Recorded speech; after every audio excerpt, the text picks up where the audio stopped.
오늘 우리는 대단히 익숙한 말씀을 우리가 대하게 됩니다. 저는 어젯밤에 이런 말씀의 익숙성 때문에 성도들이 또 말씀을 놓치면 어떨까. 또 한 가지는 오늘 이 말씀이 사실상 산상보훈의 말씀을 정말 그야말로 받기 힘들게 만드는 너무나도 현실 실천 불가능한 말씀 같은 그런 가르침이기 때문에 우리의 삶과 너무나 거리가 먼 그런 말씀을 오늘 주님께서 교훈해 주고 계십니다. 그런데 정말 이 말씀이야말로 우리가 이 세상을 변화시키는데 너무나도 소중하고 또 능력으로 역사하는 말씀이 바로 이 말씀이기 때문에 좀 긴장도 되고 또 이 말씀이 성도들이 어떻게 받아들일까 이런 부분에 대해서 또 걱정도 되고 그래서 밤잠을 설쳤습니다. 우리가 살아가고 있는 이 사회는 우리가 누려야 할 권리들을 철저하게 주장하는 이런 사회에서 우리가 살아갑니다. 기독교인들이라고 예외는 아닙니다. 내가 누려야 될 권리들이 도대체 무엇일까? 이것을 묻는 것은 조금 더 이상한 일이 아닙니다. 우리가 성공할 권리도 있고 또 돈을 모아서 또 부자가 될 권리도 있고 또 우리가 하나님의 형상대로 지음받은 소중한 하나님 백성들이기 때문에 우리가 존중받을 권리도 다 있습니다. 그런데 충격적인 사실은 오늘 본문에 우리 그리스도인이 세상에서 권리를 포기하면서 살아야 된다는 말씀을 우리에게 주시는 것 같은 말씀을 대하기 때문입니다. 인간에게 자기의 권리를 빼앗기지 않으려는 본성이 아주 우리에게 강하게 있기 때문에 오늘 우리가 이 말씀을 받기가 대단히 부담스럽고 민망합니다. 인간에게 자기 권리를 빼앗기지 않으려고 하는 본성이 강합니다. 특히 그런 문화 속에서 우리들이 살아갑니다. 본문에는 주님을 따르는 제자가 되려면 다른 사람에게 이 말씀을 주신 게 아니고 주님을 따르겠다고 어떤 대가를 지불해서라도 나는 주님을 따르겠다라고 나선 그리스도의 제자들에게 주신 말씀이에요. 이런 사람들은 억울한 일 당해도 보복하는 권리를 포기해야 된다. 이렇게 말씀하시는 거예요. 또 재물과 우리가 가지고 있는 시간도 소유권에 대한 권리마저 포기할 것을 우리에게 말씀해 주고 있기 때문에 어떤 면에서 현실성이 너무나 없는 것처럼 그래서 우리 이런 말씀 때문에 오늘 이 본문 때문에 산상수훈은 이 땅에서 우리가 실천 가능한 말씀이 아니고 죽은 다음에 하나님 앞에 가서야지 그때서야 비로소 실천 가능한 말씀이 아닌가 하고는 이 말씀을 그냥 제껴버리는 사람들이 너무나 많습니다. 특히 반인륜적인 그런 범죄자들을 원수사랑이라는 이름으로 무조건 용서하는 게 능사는 아닐 것입니다. 이게 지금 에코가 좀 심한데요, 오늘.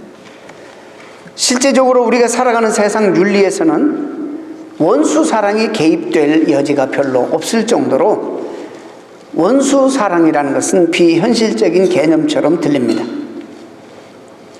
예수님은 오늘 바로 유대인들, 그 당시 이 말씀을 듣는 그 유대인 청중들이 가지고 있었던 원수에 대한 유대인들의 전통을 먼저 끄집어내서 지적하시면서 다루십니다. 그 당시 주님이 이렇게 말씀하셨을 때 즉각적으로 유대인들은 다 알고 있었고 인식하고 있었던 유대인들의 전통, 나와 맞고 나와 같이 시간을 보내고 공유하는 게 많은 내 이웃들은 우리가 사랑해야 되지만 이방인들과 원수들은 우리가 미워해도 된다. 이것이 바로 그 당시에 가지고 있었던 유대인들의 전통입니다. 여러분, 이 구절은 아마 레위기 19장 18절 이하에서 아마 그 정신을 지금 가지고 와서 이들이 실천하고 또 예수님께서 그 말씀을 지금 재해석하는 것입니다. 레위기 19장에 이런 말씀이 있습니다. 원수를 갚지 말며 그렇게 기록되어 있어요. 원수를 갚지 말고 동포를 원망하지 말며 내 이웃 사랑을 내 자신과 같이 하라. 원수를 미워하라는 말씀이 전혀 없습니다. 너희들이 지금 알고 발전시킨 이 율법 정신은 처음에 주님이 주셨던 율법 정신과는 너무나 다르고 하나님의 원초적인 하나님의 마음과도 너무 다르고, 근데 너희들이 지금 이것을 너희 스스로 해석하고 발전시켜서 이웃은 사랑해야 되지만 이방인과 저 지옥의 불쏘시개로 만든 이방인, 땔감으로 만든 이방인들 이렇게 취급했거든요. 그들 문서에도 나와 있습니다. 그리고 나에게 적대시하는 이 원수들은 미워해도 된다 라는 이런 생각이 바로 그들이 가지고 있었던 그런 정신이고 그리고 전통이었습니다. 예수님이 그것이 율법 정신이 아니다, 그것이 원초적인 주님의 마음이 아니다, 하나님은 처음부터 이런 마음이 아니었다, 하나님은 원수까지도 사랑하라는 것이 하나님의 마음이었다 라는 말씀, 이것이 바로 내가 와서 율법을 폐하는 것이 아니라 완성시켜서 율법 정신을 회복하는 것이다 라고 말씀하는 것입니다. 이미 이 말씀은요 세상 사람들이 다 알아요. 기독교에서 가르치는 대표적인 가르침 중에 하나가, 기독교는 원수들까지 사랑하라고 가르친다면서 예수님의 가르치심 중에서 가장 대표적인 가르치심이 원수까지 사랑하라는 가르침이라면서 다 세상 사람들이 압니다. 그런데요 실제적으로 우리의 삶을 보면 원수는커녕 친구도 사랑하기가 어렵고, 피를 나눈 형제들도 이 뭐가 좀 이권이 걸리면 사랑하기가 힘들고, 심지어 아무 이권도 없는 그냥 만나서 신앙생활 같이 좋은 것을 나누는 성도들끼리도 서로 사랑하기가 참 힘든 이런 시대에 우리가 살아가고 있습니다. 그렇기 때문에 이 지적은 그 당시에 유대의 전통만이 아니라 오늘 우리에게도 동일하게 우리가 이 말씀을 듣고 받아야 되는 동일한 대상임에도 틀림이 없습니다. 그들의 전통과 우리들이 실천하는 삶과 반대되는 가르침을 지금 주고 계십니다. 로마서 12장에도 너희를 핍박하는 자들을 위해서 축복하라. 어떻게 이게 가능하냐? 너희들에게 호의적으로 대하고 잘하는 사람을 너희도 잘하고 사랑하는 건 누구도 한다. 이방인도 한다. 이런 말씀하시는 거예요. 너희는 특별하게 하나님 앞에 부름받아 특별히 하나님의 세상을 변화시키는 이런 transforming the world, 세상을 변화시키는 이 특별한 일에 하나님이 불러서 너희들이 willingly 대가를 지불해서 주님에게 속해서 주님을 따르면서 이 세상을 변화시키는 일에 너희들이 참여하겠다고 따랐는데, 마땅히 너희들을 통해서 소수지만 이 세상을 변화시키려고 하는 그런 놀라운 계획과 꿈을 가지고 계신 하나님께서는 마땅히 세상 사람들과 다른 기준으로 다른 철학으로 살아야 되는 것은 마땅한 거 아니냐, 이런 말씀하시는 겁니다. 그래서 원수를 미움해서 원수를 사랑하라는 관점으로 바꿔서 지금 말씀하시는 것입니다. 오늘 설교 본문은 사실 예수님이 출애굽기 21장 24절에서도 이렇게 따온 겁니다. 눈은 눈으로 이는 이로 갚으라 했다는 것을 너희가 들었으나 눈은 눈으로 이는 이거 여러분 무슨 전통인지 아시죠? 구약만이 이런 말씀하는 것이 아니라 그 당시에 하므라비 법전뿐만 아니라 일반 믿지 않는 하나님과 상관없는 지역에도 이 공동체를 기본적으로 유지하고 이루기 위해서 이런 법령들이 있었습니다. 만약에 누가 눈을 상하게 했다면 나도 눈을 상하게 하고, 이를 하나 상하게 했다면 나도 이를 상하게 한다라는 이런 원리죠. 겉으로 보면 이런 법률이 야만적으로 보이죠. 인권 개념이 없었던 고대 시대나 해당되는 이 시대는 전혀 맞지 않는 법으로 해당됩니다. 그런데도요 주님이 율법에 이걸 기록해 놓으셨을 때는 이 정신이 뭐냐면, 원래 이 법의 취지는 남에게 피해를 주는 사람들에게 끔찍한 형벌을 주시기 위하는 것이 아니에요. 그 목적이 아니라 오히려 가해자를 보호하려는 데 있었습니다. 겉으로 보면 아주 과격해 보이지만 실제로 그들이 과잉 보복을 당하는 것을 방지시키기 위해서 주님이 해놓으신 것입니다. 누가 와서 주먹을 한 대 때리면 우리가 요즘 그렇잖아요. 응징하죠? 가만히 있어요? 여러분도 한 대 패죠? 에? 그리스도인들도 이런단 말이죠. 이건 십자가 정신, 그리스도의 정신이 아닌 거예요. 결론적으로 말씀드리면 우리 그렇게 살면 안 된다는 거예요. 그런데 이 법이라도 없으면 그 당시에 내가 실수로 힘 좋은 사람, 싸움 잘하는 사람, UFC 선수를 잘못해가지고 한 대 팼어. 그럼 이 사람이 너무너무 흥분해서 이게 그냥 어디서 나를 패? 이러면서 화가 나서 이걸 다스리지 못해가지고 응징을 하는데 한 대만 때려야 되는데 그냥 나를 반 초죽음을 되도록 때려놓으면 어떻게 되겠습니까? 한 대 때리면 한 대만 맞으면 되는데 그렇게 안 되는 겁니다. 이런 제한을 두지 않으면 힘센 사람이 더 큰 보복을 감행할 것이고 또 당한 사람은 가만히 있겠어요? 힘으로 안 되면 무기를 사용해서라도 또 보복하고 이렇게 되면 안갚음으로 서로 이 세상의 혼란에 빠져들 것을 아신 거예요. 그걸 법으로 막아서 당한 것만큼만 갚아도, 안 갚으면 좋겠지만 당한 것만이라도 갚으라. 그래서 눈은 눈으로 이는 이로 했습니다. 그리고 이 법은 어떤 개인적인 사적인 차원에서 주신 것이 아니라 공적인 차원에서 다루려고 한 일종의 사회 기본적인 안전장치로 이 법을 주신 것입니다. 아까 말씀드렸지만 이 법은 보호하려고, 지키려고 하는 우리의 그 죄악된 그 인간성이 이 앵거를 다스리지 못해서 내가 받은 것보다도 훨씬 보복을 더 심하게 할 것이 분명하니까, 그러면 보복을 받은 사람이 또 응징하고 이런 악순환, 그래서 공동체 사회가 다 깨지고 망가지고 부서질 것을 주님이, 하나님이 아신 거예요. 그래서 이들을 사실상은 형벌을 가하기 위해서 주신 것이 아니라 보호하기 차원에서 가장 기본적으로 사회를 유지하기 위해서 주신 것입니다. 그렇게 너희들이 율법에서 읽었으나, 이제 주님이 율법의 기본 정신을 다시 나는 너희들에게 이제 다시 해석하고 말하는데, 그리스도의 제자들은, 그리스도인들은, 하나님 백성들은 이렇게 살아야 된다 하고 4가지를 주님이 우리에게 주시는데, 너무나 우리가 실천 불가능하고 받기가 너무 거리가 먼 말씀을 해주고 계십니다. 오른밤을 치는 자에게 왼밤을 돌려대라, 이런 말씀을 주십니다.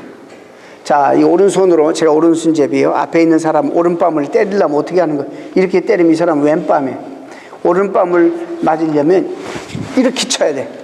맞죠? 이거는 유대인들에게 무지무지한 경멸의 표현이에요. 그냥 한 대 때리고 말지, 같잖아. 얼마나 기분 나쁜 거예요. 이 오른쪽으로요, 이 손등으로 치는 것은 견딜 수 없는 모멸감을 주는 거예요. 그런 경우를 당할 때 같이 보복하고 치고 그러지 말고 왼밤을 돌려대라. 이럴 사람 있어요? 우리가 얼마나 이런 말씀과 거리가 먼 지금 문화 속에 살아가고 있는지 아십니까? 이 말씀을 받기에 너무나 거리가 먼 삶을, 그런 문화 속에 우리가 지금 살아가고 있다는 거 아실 거예요.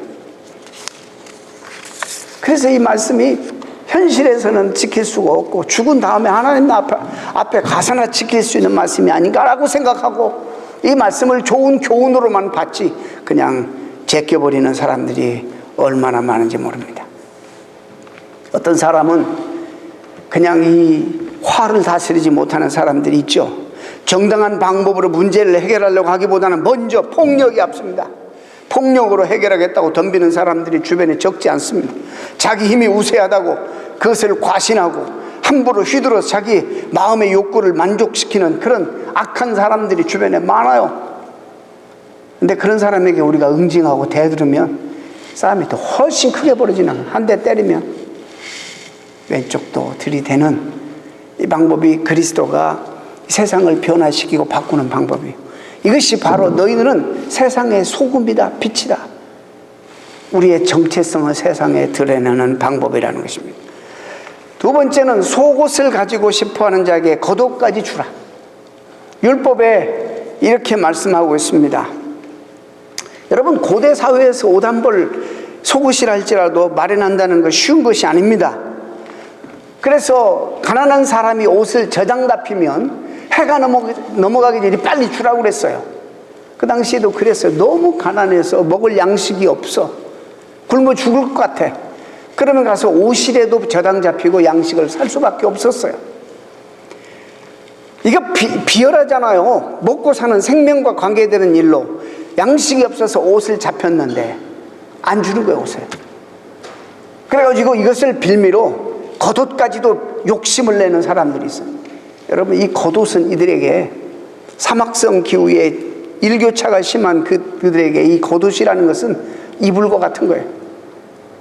너무나도 소중한 거예요. 그럴 경우에 주님은 겉옷까지 줘버리라. 아니, 이렇게 말씀하시네. 이게 어떻게 실천이 가능한 말씀이에요? 어떻게 이것이 우리 현실적으로 가능한 그런 말씀이냐 말이죠. 근데 주님은 이렇게 말씀해 우리에게, 우리가 이런 삶을 살지 않으면 세상은 절대 안 변한다는 거예요. 우리가 이렇게 살지 않고 응징하고 손해보지 아니하고 어떻게든지 우리의 권리만을 찾고 이러니까 예수 믿으나 안 믿으나 너와 나가 다를 바가 뭐냐? 세상은 전혀 안 변한다는 거예요. 이것이 우리에게 오늘 주는 부담이고 챌린지입니다. 늘 억지로 우리를 가게 하거든 그 사람과 심리를 가라. 엑스트라 마일을 가라. 이렇게 말씀하는 거예요. 이거는 학자들이 말하기를 이건 로마 군사적인 의미라고 그럽니다. 당시에 로마의 속박으로 있었죠. 여러분, 지금 한국의 군함도라는 영화가 얼마나, 저는 안 봤습니다만 언젠가는 두르겠죠, 미국에도. 그게 뭐죠? 강제징용으로 끌려가서 탄광 속에서 고생한 거, 민족의 그 상처와 아픔이 아마 이게 지워지지 않을 거예요. 다른 나라한테는 죽고 다 줘도 일본한테 치면 죽는 거예요, 우리 국민들은. 못 견디는 거예요. 이런 민족 감정이 있어가지고. 그런 식민지에서 로마 군인들이 가면서 식민지 백성들, 유대인들에게 이거 짐을 지고 가라. 어쩔 수 없이 져야 되는 거예요. 우리를 길을 안내하라. 어쩔 수 없이 안내할 수밖에 없는 이 상황 속에서 하신 말씀이에요.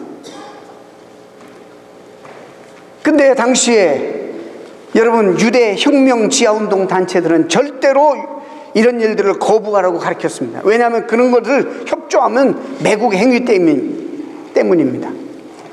그런데 예수님은 오히려 로마 군대의 요구보다 더 많은 걸 감당하라고 말씀하시고 계시니 이것이 어떻게 현실 가능한 말씀이에요? 어떻게 이것이 실천 가능한 말씀이냔 말이죠. 내게 구하는 자에게 주며 빌리고자 하는 자에게 거절하지 말라. 나도 부족한데 필요한 사람들에게 거저 주고 나누라, 이렇게 말씀하십니다.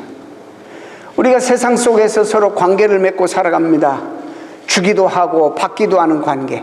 근데 우리 경제 철학이 뭡니까?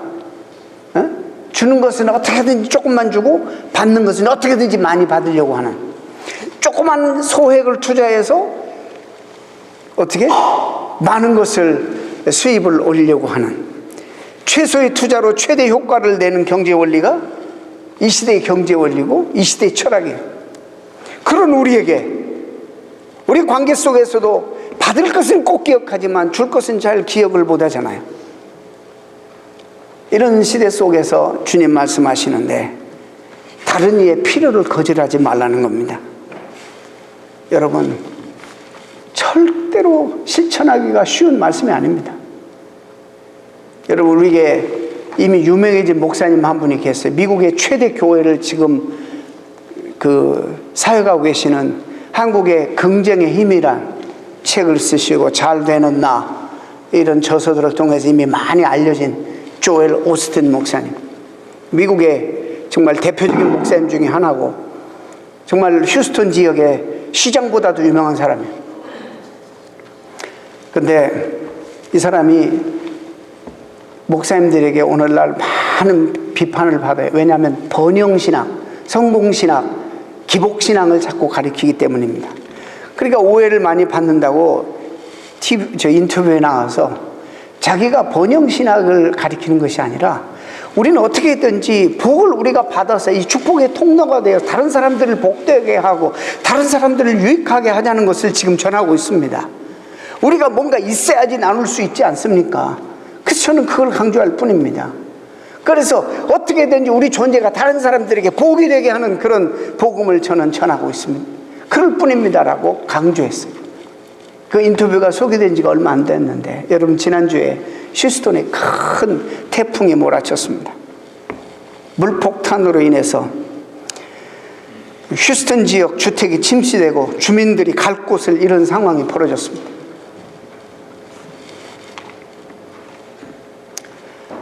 여러분, 교회마다 아무리 작은 교회라도 다 문을 열고 그 수재민들을 다 영접하고 있는 거 없는 거 다 동원해서 그 사람들을 다 구제하고 다 돕습니다.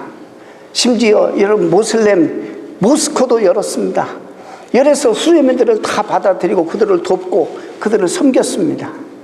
심지어 그리스도와 상관없는 이런 비즈니스 하는 가구점 같은 것도 다 열어서 그들을 전부 쉘터하우스로 제공하고 있는 돈 없는 돈 투자해서 그들을 다 도왔습니다.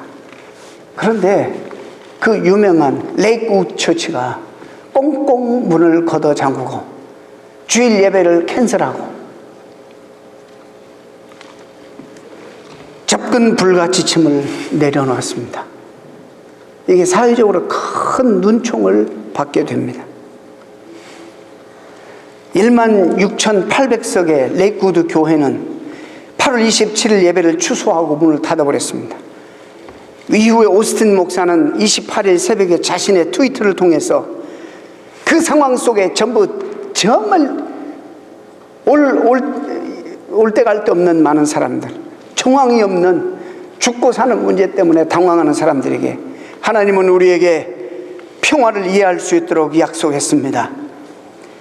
평화는 어떤 때는 말도 안 되게 우리에게 느껴질 때도 있습니다. 이걸로 그들을 위로했지만 전혀 위로받은 사람이 없습니다.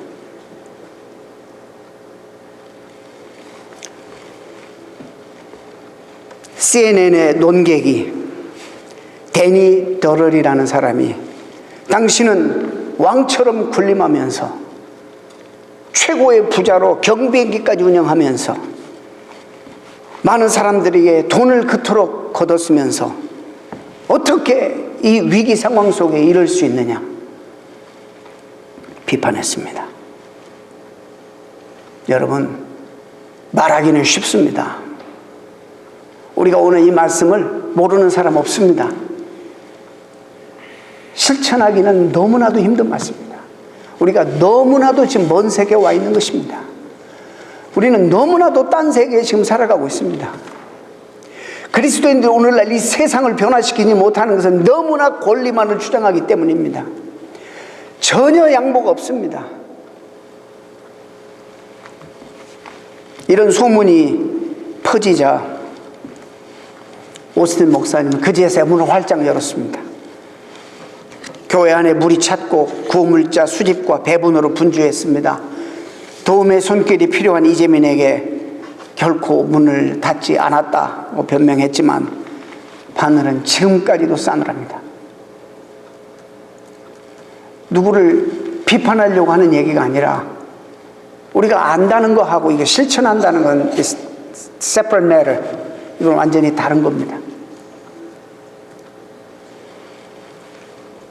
왜 근데 예수님은 이렇게 실천 불가능한 이야기를, 비현실적인 명령을 제자들에게 주시는 것인가? 이렇게 해야지만이 이 세상이 변화될 수 있기 때문에, 이런 사람들이 있어야지만 이 세상이 하나님이 원하시는 회복을 경험할 수 있기 때문에, 오히려 예수님이 우리에게도 오셔서 눈에는 눈, 이에는 이라는 율법의 가르침이 오히려 너희들에게 더 현실적이다. 그냥 한 대만 치라, 두 대 치지 말고 한 대 맞으면, 이 하나 부러뜨리면 오늘 하나만 부러뜨려라, 두 개 하지 말고. 우리가 그렇게 하고 있으니까 지금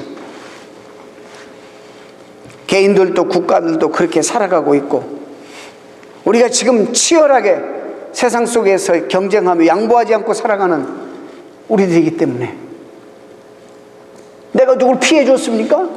내가 누구를 좀 받아 했습니까? 나는 내 자리에서, 내 영역에서 남 정말 피해 주지 않고 최선을 다해서 성실하게 땀 흘려서 내 것 벌고 내가 먹는데 무슨 상관입니까?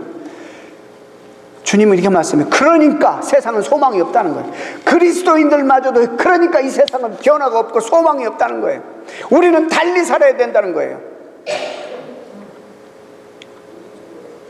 우리가 정말 주님의 뜻을 안다면, 주님의 마음을 안다면 이렇게 살아서는 안 된다는 거예요.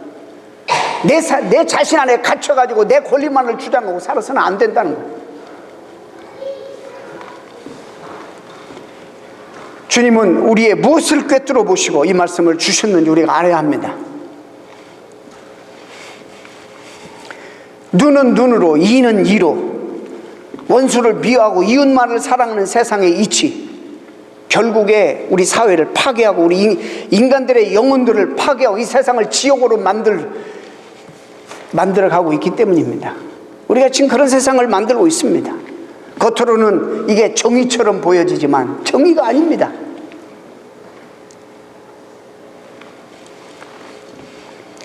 성실하게 땀 흘려 이런 사람들에게는 보상이 주어지고 그렇지 못한 게으른 사람들에게는 불이익이 주어져야 한다.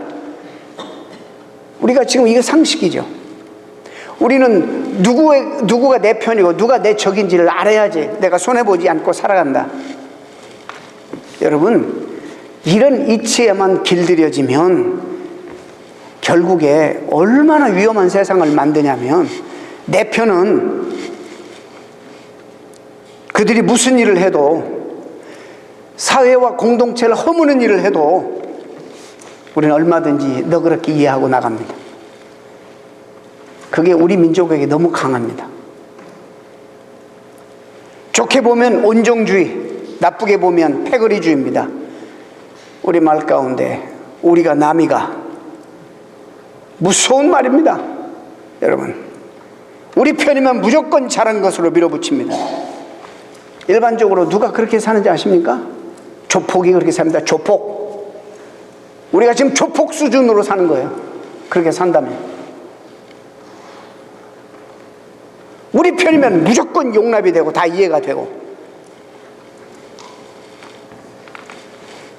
우리 사회가 편가르기 문화가 얼마나 심한지 여러분 잘 아실 것입니다. 저 사람은 진보야, 저 사람은 뭐야, 보수야, 저 사람은 내 생각과 다르니까 종북, 빨파야.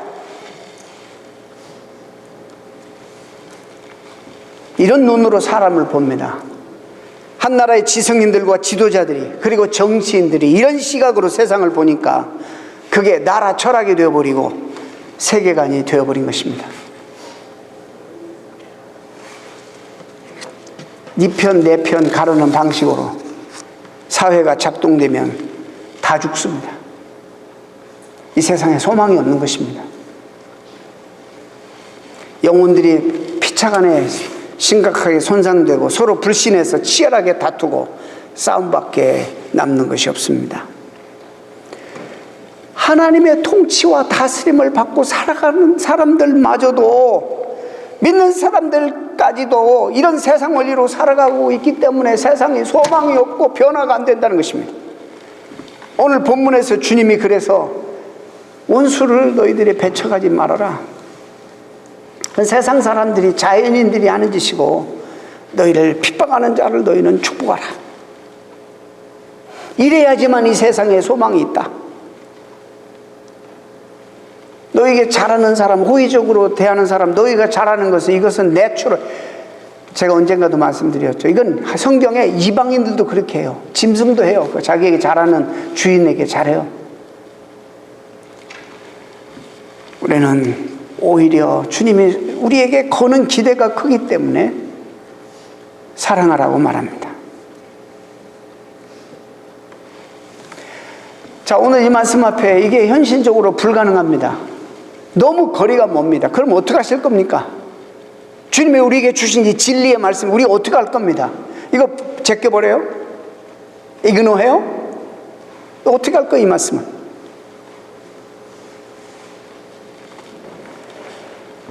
당장은 이해가 되지 않는다고, 지금 당장 내가 실천을 못한다고 이 말씀을 우리가 무시해서는 안 되는 거예요. 이 말씀을 진리로 받아들이고 이 말씀의 깊이, 이 진리의 깊이로 들어가는 삶을 사는 것이 우리가 해야 되는 최선의 삶입니다. 이것이 저와 여러분이 갖고 있는 아픔이고 고민입니다. 고민해야 됩니다. 이것이 우리 삶에 우리가 정말 실천해야 되는 목표입니다. 예수님 말씀이 회개하라 천국이 가까웠느니라.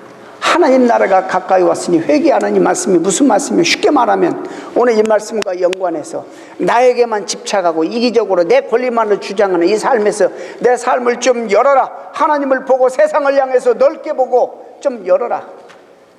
휴스턴의 고통이 우리의 고통이 되도록, 노잉야의 고통이 우리의 고통이 되도록, 이웃의 아픔이 나의 아픔이 되도록 이렇게 열으라는 말이에요.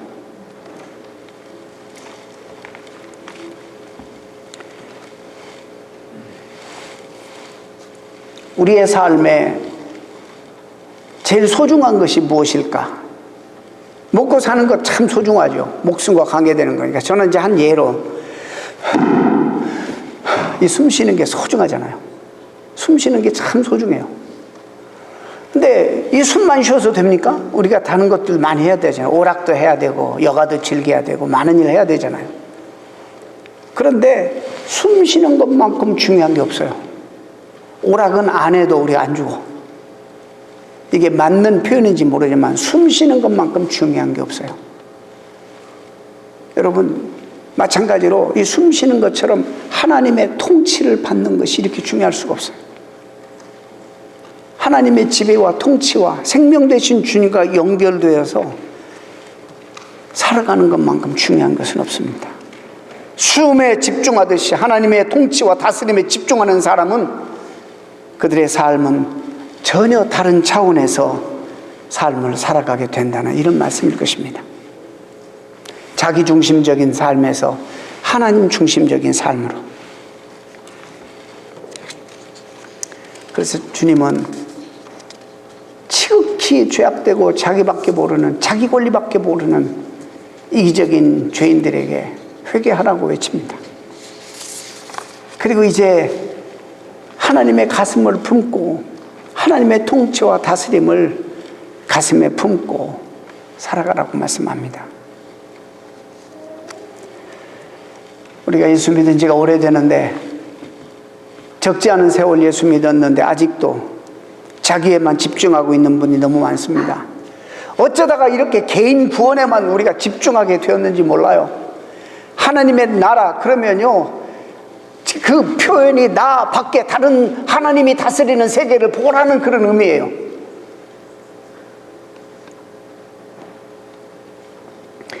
인간의 욕망이 지극히 끝도 한도 없으니까 우리 욕망 때문에 그리스도인들도 주의 이름을 가지고 그리스도의 이름으로 자기 욕망을 채우고 세상이 이렇게 되어서 지구온난화로 이렇게 지구가 뜨거워져서 재앙을 우리가 불러일으킨 거예요. 이게 인재입니다. 인재.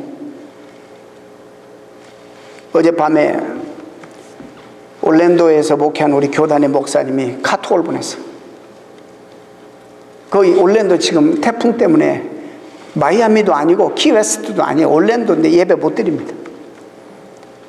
하루 종일 이틀 동안 베니아판 있는 도 다 사들여가지고 집집마다 창문에다가 베니아판 붙이고 노약자들은 한 군데 쉘터하우스에 모이게 하고 저녁에 잠자리에 들기 전에 목사님들 지쳐서 더 이상 못하겠습니다. 재료도 없어서 더 이상 못하겠습니다. 기도해 주세요. 이것이 미시간은 안전하니까 희희낙낙거리고 우리만 이렇게 예배 드릴 수 있습니까? 하나님 나라의 백성이라면 이 말이에요. 우리의 관심과 시야가 넓혀져야 되는 거예요. 하나님이 다스리는 모든 세상. 멕시코는 지진이 나고 로힝야는 종족은 참 수만 명이 쫓겨나가서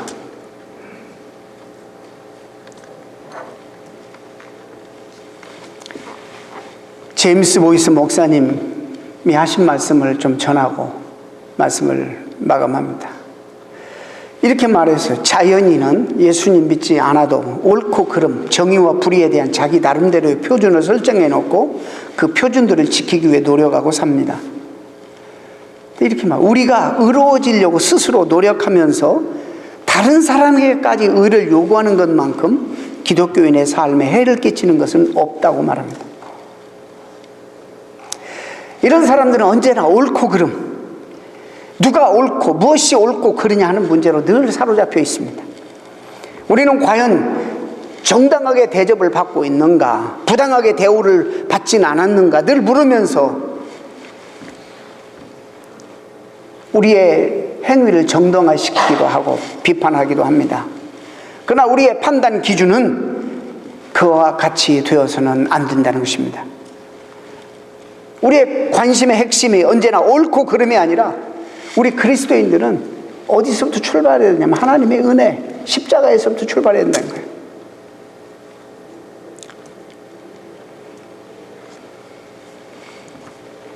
내 뺨을 때리는 거 분명히 부당한 일입니다. 잘못한 것입니다, 그 사람이. 그러나 우리 기독교인들의 기준은 옳고 그르냐 여기에 판단해서 그런 기준이 아니라 그럼에도 불구하고 십자가의 원리로부터 시작해야 된다는 거예요. 이러지 않으면 세상은 절대 변화 안 된다는 거예요.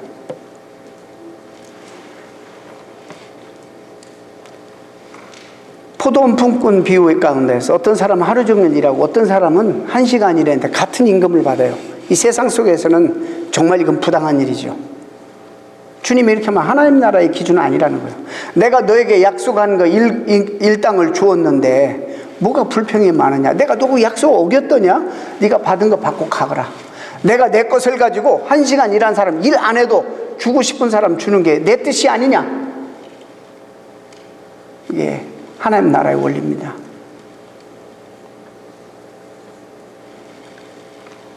이런 은혜의 원리가 작용돼야 돼요. 교회에서 누가 옳으니 그러니, 누가 정당하니 부당하니 이런 얘기 해서는 안 된다는 거예요. 우리가 청소를 많이 하고 우리가 봉사를 많이 했는데 어느 목장은 저는 이게 가능할지 모르지만은 이런 십자가의 은혜가 넘쳐서 하나님이 주신 은혜가 너무 고마워서 아무것도 아닌데 죽을 수밖에 죽었던 나를 살려주신 하나님 은혜가 고마워서 그 은혜의 힘으로 자발적으로 하는 사람이 하게 놔둬야 돼요. 그거 따지면 그런 사람 안 했으면 좋겠다는 생각이 들어요. 교회는 적어도 그래야 돼요. 자기 의의를 주장하고 옳고 그름을 주장하고 이거 안 했으면 좋겠어요. 현실적으로 우리 교회에서 그게 가능할지 모르지만은 은혜가 있는 사람이 더 할 수 있도록 이 십자가의 원리, 왜 옳고 그름을 따지는 사람들이 누구냐면 바리새인들이에요. 그 사람들이 바로 이방인들이에요. 주님 안 믿는 사람들. 적어도 우리는 십자가의 은혜로부터 시작해야 된다는 거예요. 이것이 세상과 다른 공동체예요.